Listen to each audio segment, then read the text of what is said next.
Meus irmãos, eu quero, antes da mensagem, dar duas palavras aqui. A primeira delas, de agradecimento pelas homenagens ao ensejo do Dia do Pastor Batista. Nossa denominação, entre outras, separa o segundo domingo de junho para reconhecer e homenagear os seus pastores. Eu quero publicamente agradecer, creio que falo também em nome do pastor Reuel. Muito obrigado por tanto carinho, por tanta expressão de amor da igreja para conosco, nessa caminhada longa do ministério, e eu louvo a Deus pela vida da nossa igreja. Quero também falar que ontem nós tivemos uma festa muito legal, nosso festival de outono, e foi espetacular. Tivemos muitas pessoas, nós tivemos aí um lucro de em torno de 30 mil reais, né? Essa era a hora de você aplaudir, né? Em torno de 30 mil reais, a dedicação de tantas pessoas. Eu fiquei encantado em ver o trabalho das equipes, o amor com que as pessoas estavam trabalhando. E eu fiquei pensando assim, meu Deus, coisa maravilhosa, inspiradora a ação dos irmãos e das irmãs trabalhando ali no nosso festival de outono. E há um vídeo que foi preparado, quero pedir a bondade de os irmãos soltarem esse vídeo para que você veja o que aconteceu ali no nosso festival. Deixou sua glória, foi por amor. Foi por amor, e o seu sangue derramou, que grande amor. Naquela via dolorosa se entregou. Eu não mereço, mas sua graça.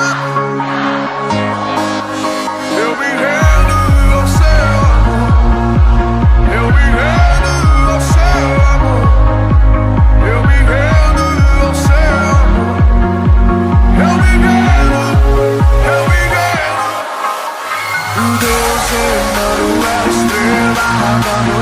Cordeiro de Deus, pau da vida, príncipe da paz, grande El Shaddai, santo de Israel, luz do mundo.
Quero lhe convidar a abrir a sua Bíblia no Evangelho de Marcos, capítulo de número 10.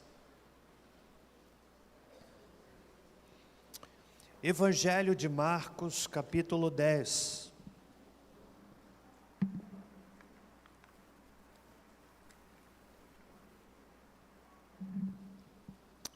Do verso 17 ao versículo 25.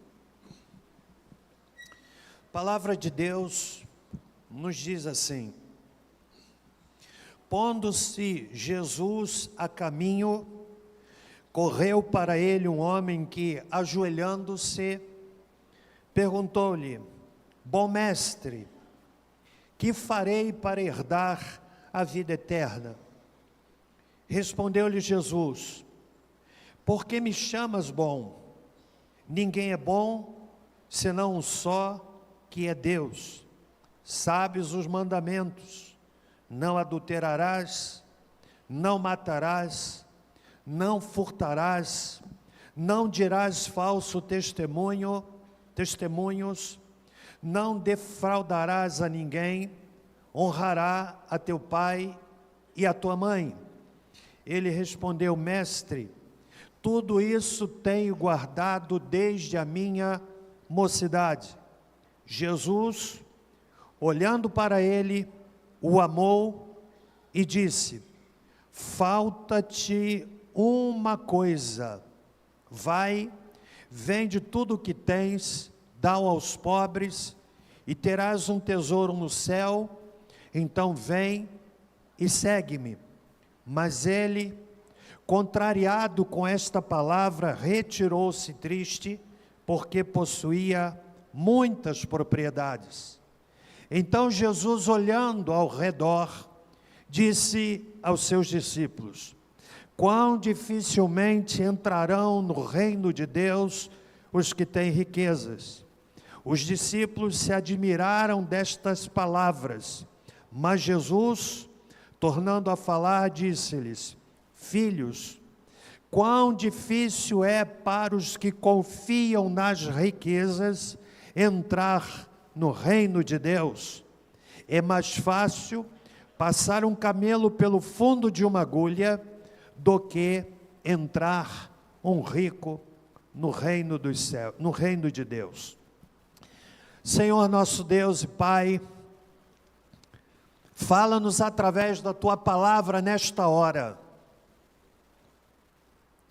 Que o Espírito Santo possa trazer cativas as nossas mentes. Que cada um possa compreender a palavra ministrada. Usa o pregador com poder e graça, com unção, para que a palavra possa trazer vida para aqueles que aqui estão e os que nos ouvem em casa. Em nome de Jesus. Amém.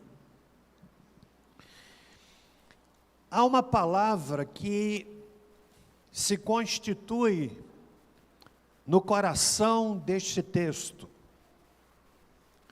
no nervo principal deste texto, na fonte principal deste texto, que é exatamente a observação, a avaliação que o Senhor Jesus Cristo faz para esta pessoa, para este moço, para este homem rico que se aproxima dele, com uma questão existencial da mais elevada importância. E a palavra que, ao nosso ver, se constitui no coração do texto, é o versículo 21, quando Marcos nos diz que Jesus olha para aquele moço, o amou e disse: falta-te uma coisa. E é exatamente essa expressão que eu quero utilizar na reflexão desta noite. O relato deste encontro, deste homem com Jesus, está em 3 dos 4 evangelhos. Mateus, Lucas e Marcos retratam, descrevem este episódio, o que serve para nos ajudar à compreensão de que nós não estamos diante de uma ficção, nós não estamos diante de uma parábola, mas estamos diante de um relato, de um fato real, com personagens reais. E analisando os 3 textos, nós concluímos que se trata de um jovem, Mateus fala sobre isto, de que ele era rico, de que ele era religioso, de que ele era, do ponto de vista moral, irrepreensível, e, no entanto, e não obstante tudo isto, vivendo um vazio existencial sem medida. No relato de Mateus, a afirmação deste vazio vem do próprio jovem, que no diálogo com Jesus, ele declara: me falta alguma coisa. Eu quero nessa noite exatamente tratar dessa matéria. Milhões de pessoas se sentem vazias, sentem um vazio na alma. Algumas pessoas relatam que este vazio promove uma certa desconexão com a vida, fazendo com que a pessoa tenha vontade de desaparecer, de sumir, de dormir e não acordar mais. Além disto, diz a ciência que os sintomas físicos desse vazio no coração podem ser comumente sentidos como frio na barriga, aperto no peito, dores de cabeça, náuseas, entre outros. O sentimento de vazio é semelhante a um oco por dentro, como se alguém tivesse arrancado tudo, mas mesmo assim tem um peso insuportável cravado na alma. É um vazio que pesa toneladas. Estava analisando sobre este assunto e li que o fato é que o sentimento de vazio no coração humano fere as emoções de uma pessoa. E quando isso ocorre, estas feridas devem ser tratadas. O indivíduo precisa buscar o preenchimento deste oco no coração. As pessoas buscam soluções para preencher tal vazio. Algumas se divertindo, outras fazendo atividades físicas, outras se dedicando à curtição da vida, e por aí vai. Outras se entregam à comida, outras se entregam ao álcool, outras se entregam às drogas, tudo isso para não se sentirem sozinhas e fracas, pois não conseguem suportar e sentir o vazio da alma. Isso assusta. Há pessoas que com este sentimento de vazio, esta sensação de que a existência não tem fundamento, e o indivíduo busca avidamente, de todas as maneiras e formas, poder se olhar no espelho, sozinho, e dizer: a minha vida faz sentido. Aliás, esta é uma indagação milenar. É a indagação que tem a ver com o sentido da vida. De onde vim? Para onde vou? A minha vida faz sentido? A minha vida não faz sentido? E isso ultrapassa, senhoras e senhores, os elementos da conquista material, intelectual, financeira e por aí vai.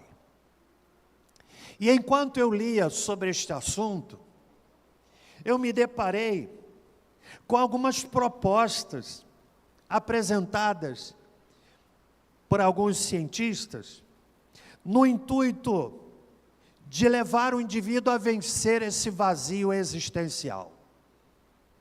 esse vazio da alma. E enquanto prego nesta noite, eu estou seguro de que estou falando para um auditório aqui e aqueles que nos acompanham através da internet, que honestamente olham para dentro de si mesmas e tais pessoas dizem: é verdade, há um vazio dentro do meu coração. Quais são as propostas? Por exemplo, passe o tempo com as pessoas que você ama, como a família, ou um grupo de amigos de confiança. E quantas pessoas que passam tempo com familiares e continuam vazias. Outra sugestão: faça um amigo novo ou comece um novo relacionamento amoroso. Mas isso não resolve. E a pessoa continua vazia. A outra sugestão: adote um animal de estimação. Quantas pessoas que têm mais de um? Talvez até, me permitam dizer, essa tendência do tempo moderno para a valorização dos pets, dos animais, o que eu acho extraordinário. Mas isto pode esconder uma falência, uma dificuldade de relacionamento com pessoas. Então o indivíduo prefere se relacionar com o animal, porque o animal não decepciona. Alguém até chegou a dizer, o que eu não concordo, dizendo o seguinte: quanto mais eu conheço as pessoas, mais eu amo o meu cachorro. No velho mundo aqui é a Europa, as pessoas são países que estão envelhecendo, que não têm jovens, e as pessoas estão preferindo ter o seu animal de estimação. E segundo esta leitura que lhes faço, é uma sugestão para que o indivíduo vença o vazio da alma. E quantos há que passeiam com seu cãozinho, com seu gatinho, com a sua iguana e por aí vai, mas o vazio permanece. Outros ainda sugerem: seja bondoso com os outros. Há pessoas que são de uma bondade extraordinária, de uma bondade franciscana, ajudam os pobres, estão atentas às causas sociais, e o fazem movidos por essa necessidade, consciente ou não, de encontrarem sentido para a vida. Mas o vazio continua. E ainda uma outra sugestão: medite para explorar os sentimentos de vazio. É o tempo da transcendentalidade, palavra difícil, de viver na meditação, vivendo zen. Mas o vazio continua. E ainda uma outra e última sugestão: pratique a consciência plena. Quando praticamos a consciência plena, e eu não descobri o que é isso, estamos atentos aos pensamentos, sentimentos e experiências no momento presente, sem julgamentos. Mas o vazio continua. Eu quero nesta noite falar a você que de alguma forma, sendo honesto consigo mesmo, percebe que lhe falta alguma coisa, que esta palavra que o Senhor Jesus Cristo endereçou àquele moço, ela serve para você. Eu quero lhe dizer, como é que o vazio da alma pode ser satisfeito? Os gregos denominavam esse vazio com a expressão ataraxia. É um vazio que leva o indivíduo a nunca se saciar. Ele vive de alegrias temporárias, momentâneas, de satisfações passageiras, de realizações passageiras, que até conseguem trazer alegria, trazer júbilo, mas tem tempo de duração. O que Jesus disse para esse moço é o endereço de termos essa crise existencial, porque este homem do texto, na verdade, retrata a realidade de alguém com uma crise existencial, porque observemos que era um moço que tinha propriedades, observemos que era um moço religioso, e no entanto, com vazio no coração. Será que eu estou falando aqui nesta noite para alguém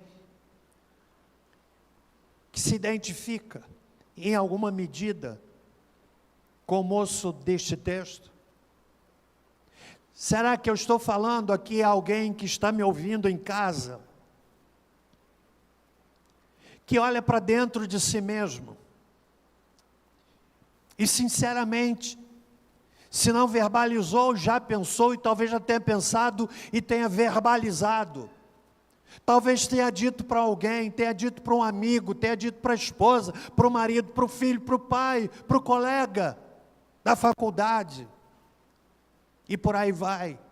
E tenha dito, olha, eu tenho um vazio dentro do meu coração.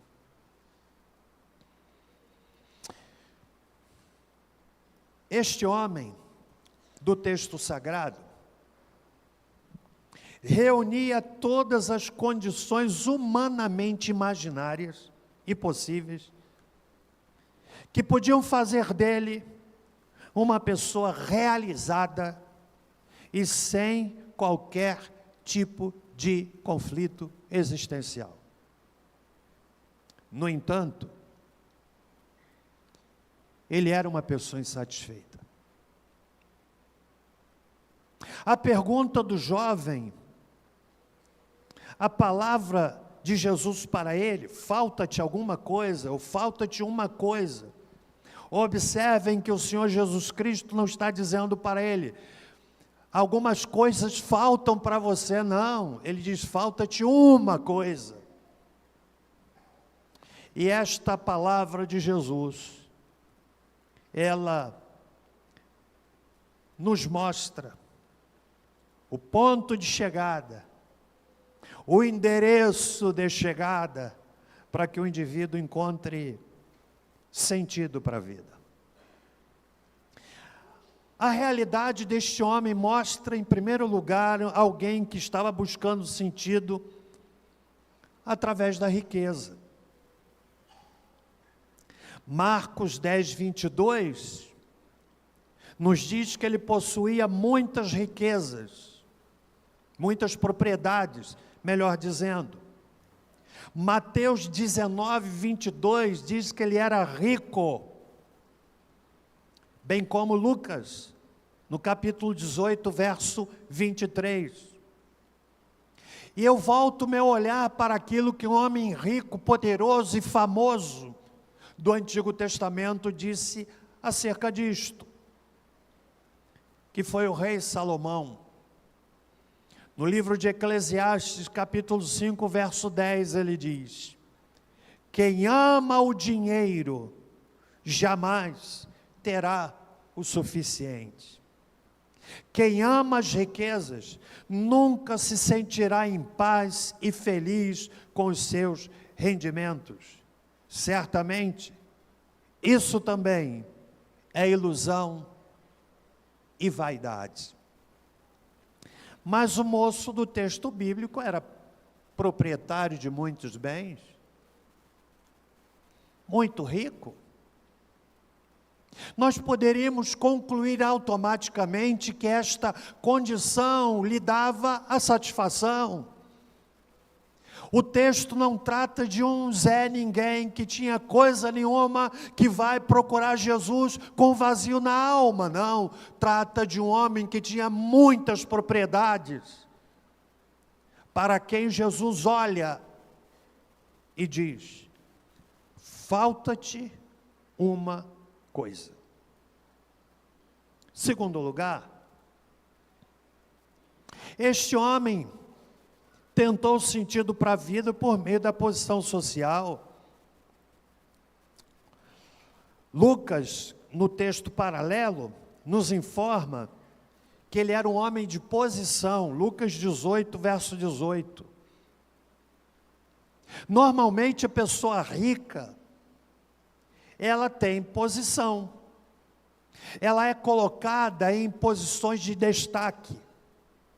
E alguns sugerem que este homem ocupava uma posição no sinédrio, embora isso não possa ser provado. Mas o fato é que ele tinha algum destaque na sociedade, de modo a ser reconhecido como uma pessoa que tinha posição.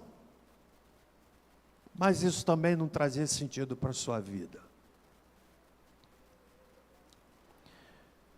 Não temos como dimensionar a quantidade de pessoas ricas e poderosas, mas que convivem com um vazio,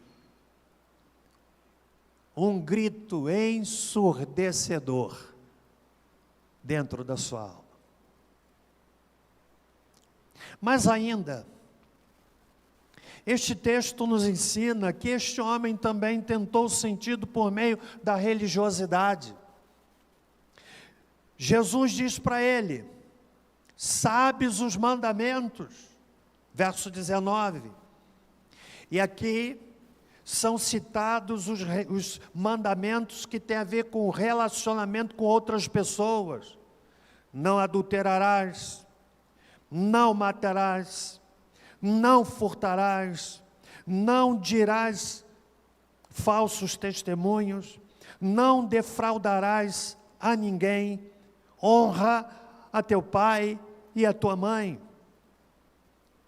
Depois de relembrar para este moço os 10 mandamentos relacionais com o próximo, o texto nos diz, no verso 20, que este homem respondeu a Jesus: Mestre, tudo isso tenho guardado desde a minha mocidade. Eu não sei quantos aqui neste auditório teriam condições de falar como esse moço falou. Eu não sei quantos aqui neste auditório, olhando nos olhos de Jesus, teriam condições de seguramente dizer como este homem disse.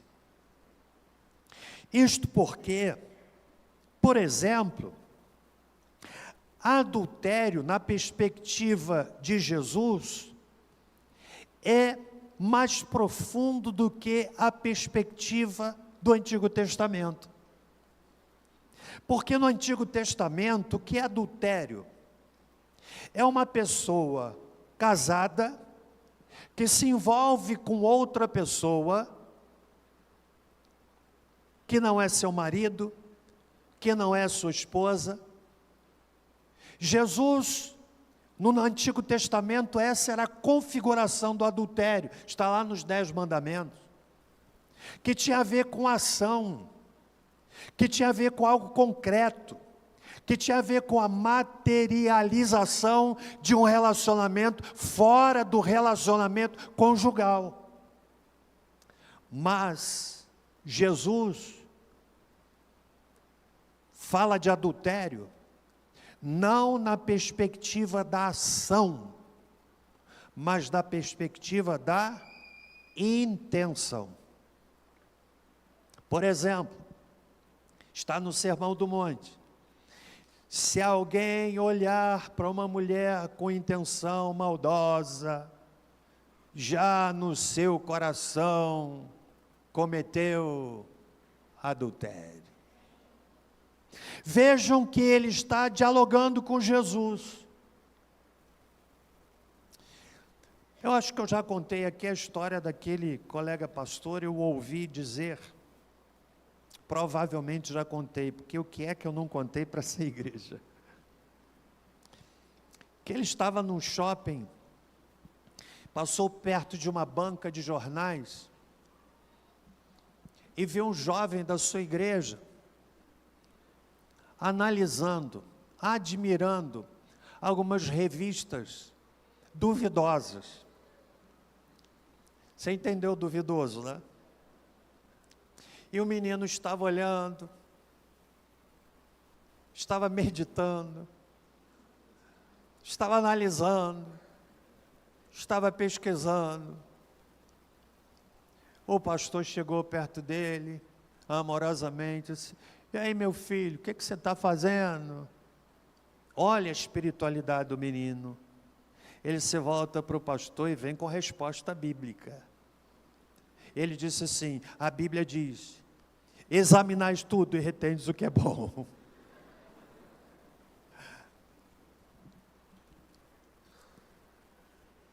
Eu não sei quantos aqui estão, poderiam dizer como Jesus disse, como este moço disse.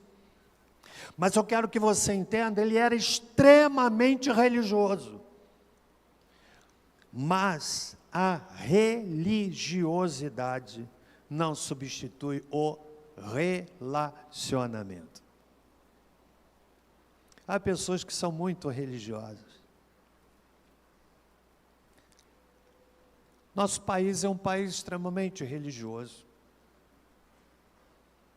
A formação do nosso povo brasileiro conta com vários elementos de intensa religiosidade.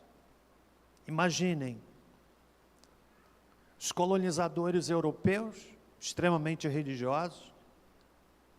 Quem visita a Europa se depara com marcas visíveis da religiosidade nas cidades, nome das cidades, na abundância dos templos. Lá na Escócia, onde o pastor Reuel e Raíza moraram, eu andava lá pelo centro da Escócia e via vários templos que apontavam para um tempo majestoso de religiosidade, magníficas catedrais. Então vem o colonizador europeu, chega no Brasil e encontra o místico índio, o indígena místico, que diviniza astros celestes, divinizam animais, divinizam árvores, e ainda trazem o africano, também mergulhado em tanto misticismo. E essas três identidades são misturadas e dão o que você e eu somos hoje. Um país místico, um país que tem um nome de santo para cada dia e tem um dia para todos os santos. Religiosidade não substitui relacionamento. E esse moço vai a Jesus, e Jesus disse para ele: falta-te uma coisa. Quero que você entenda que o vazio da alma pode ser preenchido, e é na palavra de Jesus que nós encontramos a receita simples para o vazio da alma ser preenchido. No verso de número 21, aqui está o segredo. Jesus, olhando para ele, diz o texto, que o amou. E disse: falta-te uma coisa. Vai, vende tudo o que tens e dá aos pobres, e terás um tesouro no céu. Então, vem e segue-me. Qual é a chave do verso 21? É óbvio que o Senhor Jesus conhecia o coração daquele moço e sabia muito bem que no trono do seu coração, quem dominava o seu coração eram as propriedades e as riquezas que ele possuía. Razão porque, diante desta palavra de Jesus, o versículo 22 nos informa que ele, contrariado com esta palavra, retirou-se triste, porque possuía muitas propriedades. Quero que você entenda que a chave do texto não está na pobreza. Não, senhores. Mas está no fato de que este homem, ele não possuía riquezas, mas as riquezas o possuíam. Ele não tinha bens, os bens o tinham. Ele não era senhor das suas propriedades, mas as suas propriedades eram senhoras dele. Eu quero que você entenda que a chave do texto está nessa palavra de Jesus. Vem e segue-me. É interessante que por diversas vezes o Senhor Jesus Cristo lançou este mesmo desafio. Por exemplo, eu leio em Mateus capítulo de número 16, no verso 24, Mateus 16, 24, a palavra de Deus diz: então disse Jesus aos seus discípulos: se alguém quiser vir após mim, renuncie-se a si mesmo, tome a sua cruz e siga-me. Ninguém é obrigado. Você que entrou hoje aqui, você não é obrigado a seguir a Cristo. O convite é feito. E a resposta precisa ser verdadeira, sincera e intensa.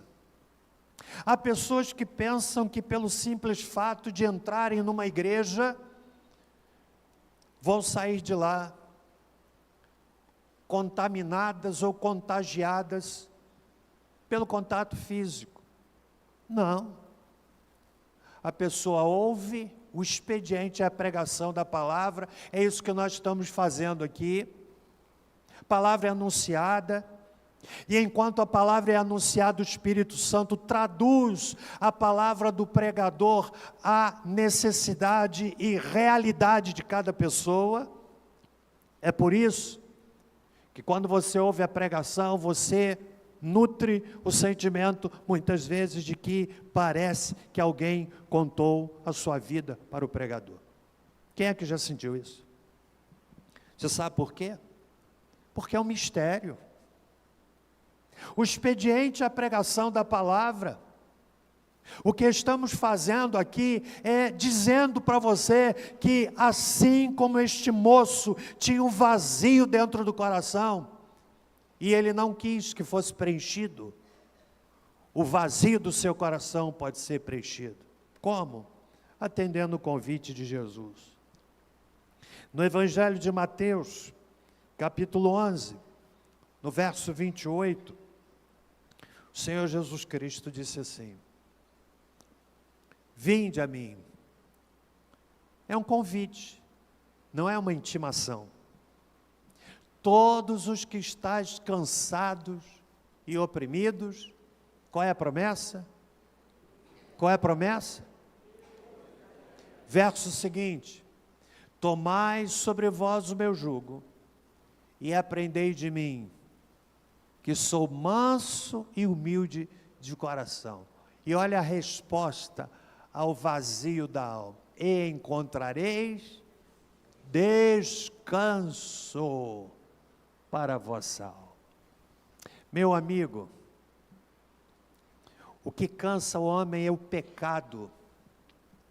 Foi por esta razão que Jesus Cristo entrou no mundo, para salvar o pecador. Deu a sua vida na cruz do Calvário, por você e por mim. E o convite está feito. E a minha oração, nessa noite, já concluindo a minha fala, é que você não saia daqui como o moço do texto bíblico. Retirou-se triste.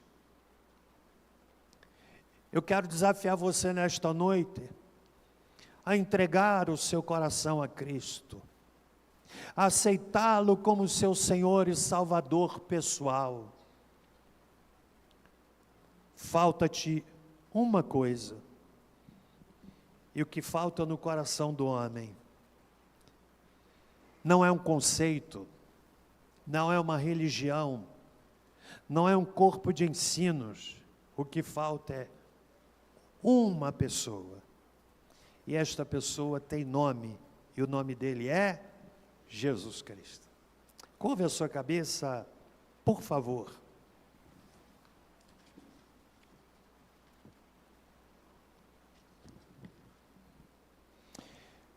Senhor Deus, querido Pai, nós agradecemos pela oportunidade de nos reunirmos nesta noite para a proclamação da Tua palavra, que é eterna, que é viva, que é eficaz. O Senhor conhece aqueles que aqui estão e que reconhecem um vazio dentro do coração. O Senhor conhece aqueles que têm tentado de todas as formas e maneiras preencher o vazio da alma,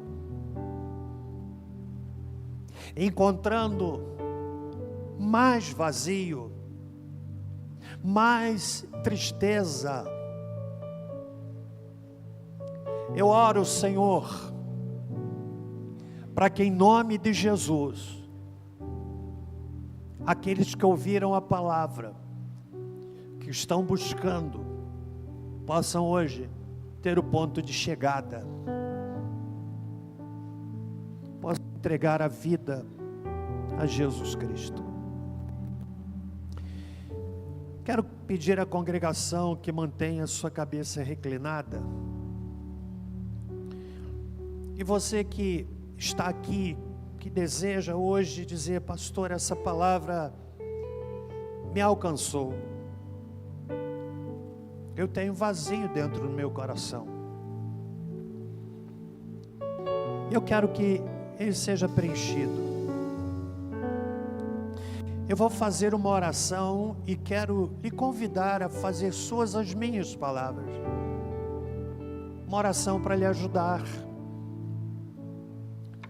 Aí onde você estiver, repita comigo. Diga assim: Senhor Jesus,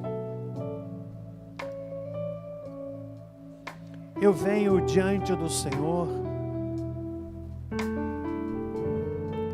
reconheço que cometo pecados, reconheço que falta alguma coisa dentro do meu coração. Diga ainda comigo: Senhor Jesus, eu quero nesta noite entregar a minha vida ao Senhor. Senhor Jesus, obrigado porque o Senhor me ama. O Senhor me recebe. O Senhor me perdoa. Eu entrego o meu coração ao Senhor. Mantenha sua cabeça reclinada, por favor. Ó Deus, o Senhor ouviu esta oração daqueles que repetiram comigo. E nós queremos orar por eles, interceder por eles. Eu peço que o Teu Espírito faça a obra que só Ele pode fazer. A competência do pregador é pregar, mas a competência exclusiva, prerrogativa de convencer é do Espírito Santo. Eu oro para que Ele cumpra aqui o seu ministério, em nome de Jesus. Vamos ficar em pé? Nós vamos cantar um louvor. E se você deseja hoje entregar a sua vida a Cristo, você orou comigo, eu quero orar por você, quero interceder por você. Se você orou comigo, saia do seu lugar e venha aqui à frente, corajosamente, para que possamos orar por você nessa noite. Enquanto o grupo estiver cantando, saia do seu lugar e venha em nome de Jesus. Quem é este que faz o mar se acalmar e a tempestade obedece a sua voz? Quem é este que anda sobre as Se você orou comigo, saia do seu lugar e venha. por onde passa, tudo pode transformar. Quem é este que todas as coisas pode ver e o coração do homem pode sondar? Quem é este que cura as doenças e o corpo e a alma pode restaurar? O seu nome é Jesus, o Filho de Deus, morreu na cruz em meu lugar, mas a morte venceu e ressuscitou. Igual ao meu Deus não há.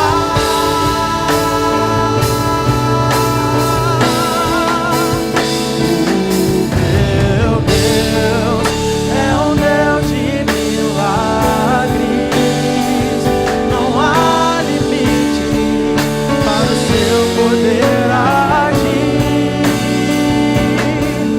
Realiza o impossível, para Ele nada é tão difícil. E o maior milagre já operou em mim. E o maior milagre quer operar em ti. Nós vamos cantar mais uma vez, caminhando para o fim do culto. Só venha se você entender que o Espírito de Deus está falando ao seu coração. Quem sabe alguém afastado e quer voltar para o caminho do Senhor, aproveite esta oportunidade enquanto cantamos, já partindo para o fim do culto. Venha corajosamente em nome de Jesus. Quem é este que fecha a boca dos leões e na fornalha ardente pode passear?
Glória a Deus pela experiência de culto desta noite.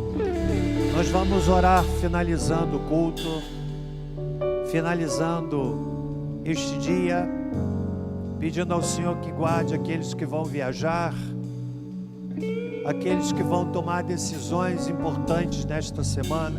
Tem alguém que vai tomar alguma decisão importante nessa semana aqui?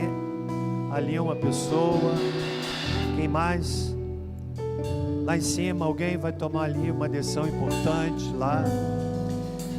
Vamos pedir a direção de Deus para que Ele nos oriente. Você foi abençoado nessa noite? Amém? E depois da bênção, eu quero encorajar você a abençoar alguém que estiver ao seu lado com a bênção que você gostaria de receber, ok? Senhor, muito obrigado pela experiência de culto desta noite. Nós vamos para os nossos lares na convicção de que a palavra não volta vazia. Pedimos a Tua direção, pedimos a Tua graça e oramos pedindo que o Senhor abençoe aqueles que vão viajar, livrando de acidentes, livrando de provocar acidentes. Quero pedir por aqueles que estão enfrentando lutas no seu trabalho, lutas na sua casa, preocupações com filho, com filha, preocupações com a saúde. Ó Deus, nós colocamos nossas vidas diante do Teu altar. E agora, que o amor de Deus, o nosso Pai, a graça salvadora de Jesus Cristo e a doce consolação do Espírito Santo conosco sejam, e com todo o povo de Deus pela face da terra espalhado, desde agora e para todos sempre. Amém e amém. Abençoe a pessoa ao seu lado. Vai em paz. Deus abençoe.